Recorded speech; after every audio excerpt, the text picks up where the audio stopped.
Joining us today, former senior staff advisor to President George W. Bush, Bradley Blakeman. Also with us, radio and television commentator Ellis Henican. Thank you, gentlemen, for joining us. Hi. Bradley, let's start with you. How are you guys?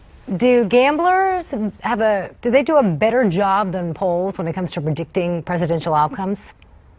Well, it looks like this cycle they are.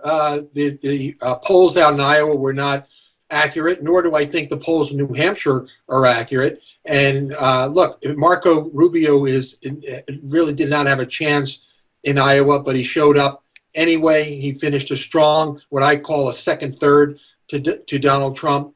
He's got the momentum, more so I think than even Cruz does coming into New Hampshire. So, I'm betting that the polls are inaccurate, and I think we're going to have some surprises come next Tuesday. All right, Ellis, who's your money on? Rubio over Ted Cruz, maybe Donald Trump? Well, here's the honest answer, and you're not going to hear this one from too many people, Miranda, but okay, let's hear it. We don't know. We don't know. Of course The pollsters we don't know. The gamblers don't know. The blow-dried talking heads don't know. The neurotic skinny blonde women don't know. We don't know, especially this year. All right, just for the record, nobody on this set uses a hairdryer named John. Just kidding. All right, Speak for yourself, man. We don't know who's going to win in New Hampshire, but we do know that they're all gearing up with more negative ads, specifically targeting Marco Rubio. Trump seems to be bewildered by the whole scenario of Rubio as a threat even. Let's take a listen. It's interesting that Marco came in third place, and they said it's one of the great victories in the history of politics. And I said, well, how come if he came in third place and I came in substantially better at second place, why isn't mine one of the great victories in the history of politics? All right, well, because Rubio, the emails that we got, we did it, were fantastic too. Yeah. But Ellis, Trump playing down the Rubio threat, do you think that will work for him, or should he be taking Rubio a little bit more seriously?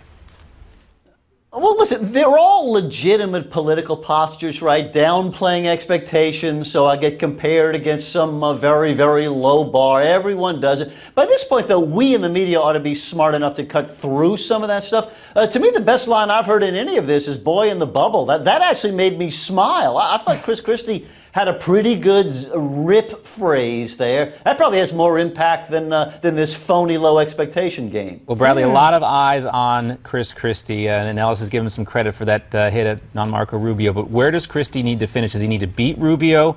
Does he need to finish in third place for having his campaign have a legitimate chance past New Hampshire? Well, he's putting a lot of stock in New Hampshire.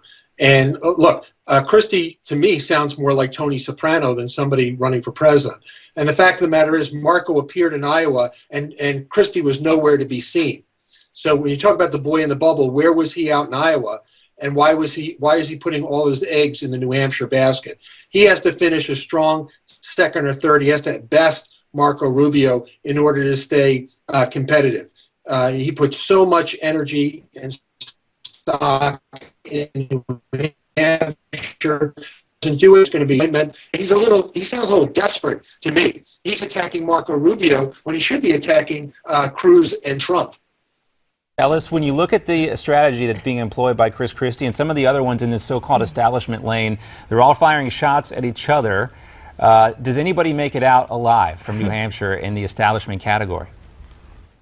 Well, I mean, a bunch of them are doomed. I mean, someone is going to do better than the others. I mean, if you have to bet, if you're going to go with the gamblers, I guess you want to go with Marco Rubio. Well, because, I mean, there is a role in this. There is a lane here for someone who doesn't want to burn the house down, right? Who wants to actually govern and try and achieve things. And, there's some Republicans, this may be hard to believe listening to some of the conversation, but there's some Republicans who actually believe in governing, and there's about 3 or 4 of them running for that slot, and one of them will come out alive. Probably Marco, but we don't really know.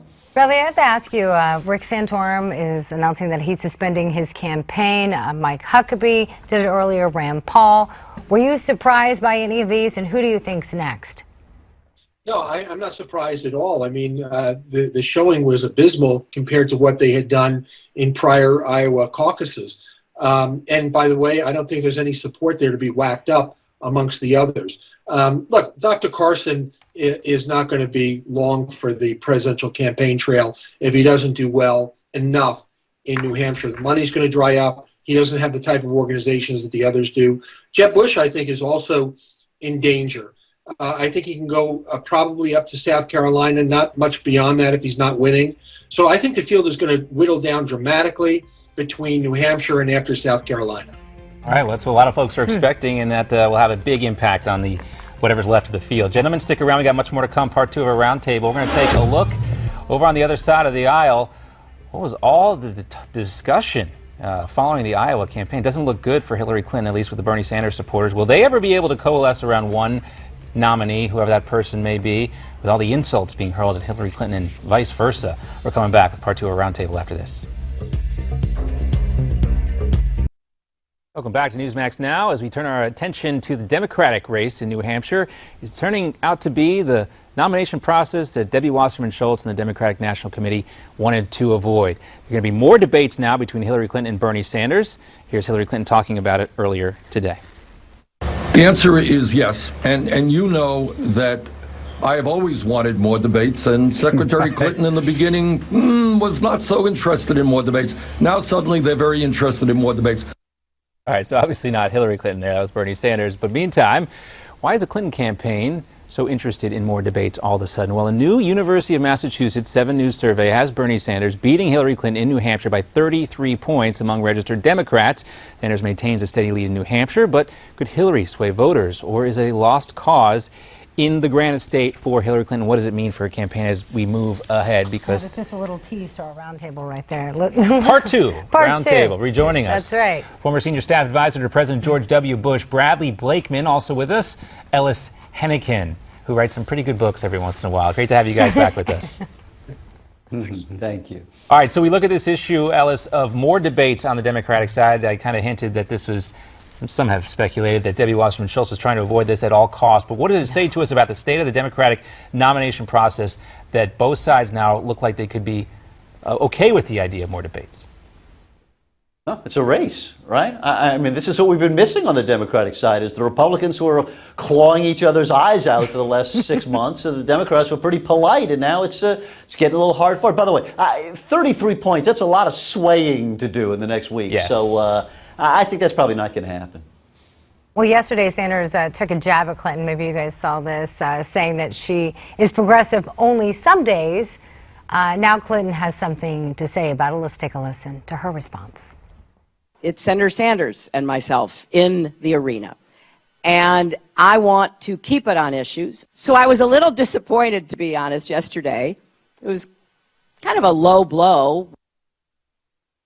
So I guess it's low. It doesn't seem as low as some of the jabs that the Republicans have been taking at each other. But Ellis, this is a little more of what you were talking about, right? Bradley, does Hillary's acknowledgement of Sanders' comments spell out tension within the Clinton campaign? I would use the word desperation. The coronation isn't going too well.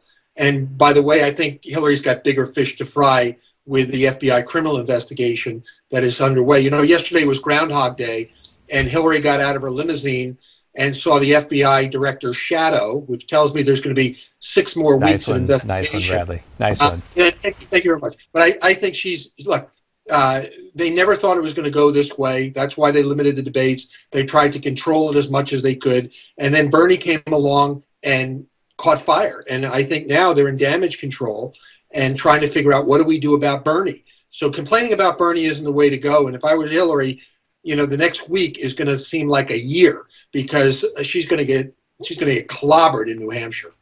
I want to take a look now at this video. Can we reel this in a little bit? Brad, that's way off the deep end, seriously. I mean, clearly there's a race going on here. Bernie has surprised people by his strength. But to suggest that the Clinton campaign is in horrible free-fall desperation, that she's just about to be walked out in handcuffs, all of that is wildly exaggerated. But there's a bigger issue, Alice. There's a bigger issue going on here. There is a bigger issue that the Democratic nominee is going to have to deal with when you hear stuff like this. Let's take a listen. This was in Iowa after the announcement, Hillary Clinton's own announcement, that she had actually won the Iowa caucuses. You could hear crowds chanting "liar." Take a listen. First job I had at the post office, and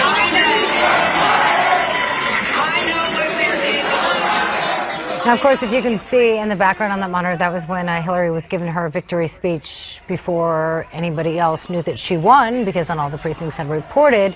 Sanders had made a point not to demonize her, but is it possible, Ellis, that supporters will push him to become more aggressive? Yeah, he doesn't seem like a guy who really wants to be pushed. I mean, listen, we're getting into the actual voting. Emotions are going to run high. People are going to say harsh things about each other. My goodness, there might even be a negative ad or two. But this is routine garden variety politics. To be hysterical about it seems to me to be wildly overstating the case.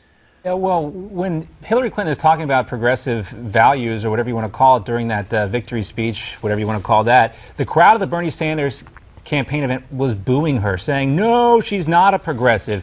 Don't you think that's going to cause big problems for her down the road? And don't mention the emails this time, Bradley. We already got your joke in on that. We only got about 30 seconds left.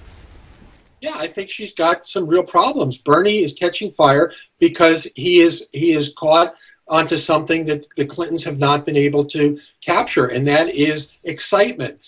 When Trump calls Bush boring and low energy, that certainly can be also applied to Hillary Clinton, somebody who's been around for 30 years, been there, done that. I think people are Clintoned out. Well, Right, the campaign's not boring anymore. Yeah, certainly whole. not. It's very much more interesting now. We're going to watch debates on weeknights. Who would have thought? Bradley, Blakeman, Ellis Henican, thanks so much for joining us. Stick around because there's much more to come. An important day in history, normalizing relations with a former enemy. That's in today's American Moment.